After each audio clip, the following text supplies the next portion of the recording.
Welcome to Daniel Lee Plastering and Rendering Limited, and we are now about to mix up some lovely Thistle Multifinish plaster. You can see being churned away there in the lovely cordless DeWalt mixer for the part 2 video of setting the hall, stairs and landing that we primed in our previous video. So you can see in the background there that lovely, incredibly strong green primer that has had a day to set and is now fully hard, and you can see we've now started setting it.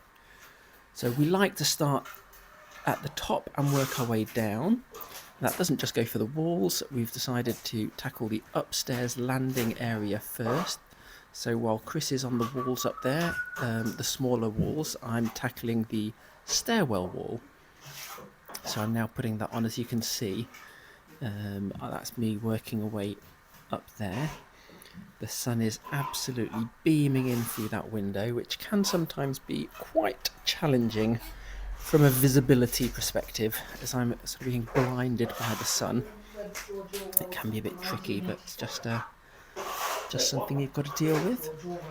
It's worth noting as well, when going over, even though it is a brilliant primer, but the aggregate does require a thicker than the normal coat of plaster over the top to cover it, and it does extend the setting time of the plaster, because you have to really let that first coat of plaster really tighten in. Very similar to, well, exactly the same as going over Artexed ceilings and walls. So it really helps to let that first coat really tighten in before then flattening it and then applying the second coat of plaster over the top. But as long as you do that method, they go brilliantly. But do expect the full plastering set to last up to 4 hours quite easily, just because the primer is so good, it really does control that suction. Not only does it control the suction, I should also add it's got a stabilizing solution in it as well, which is fantastic. This really is top quality stuff, and is going to ensure your plaster has the best possible chance and longest life, best possible chance to minimize any shrinkage and cracking. It's going to hold very well on this wall.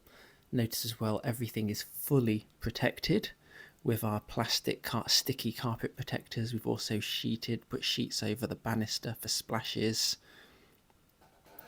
The doors, we've put drop sheet polythene sheets over the doors at the top as well, which is really useful for any accidental splashes.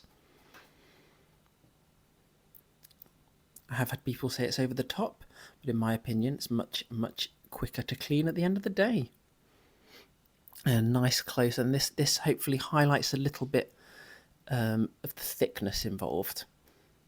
So if you were plastering over plasterboard, you can get away with going a bit thinner, but you want a nice full coverage. And that is one beautifully plastered hall, stairs and landing. This is obviously the next day on that wall, and you can see we've now removed all the sheeting. So that has been, we've done stripping, we've primed everything, we've fully plastered the whole hall, stairs and landing, and it did have finished carpets that are down, and you can see they're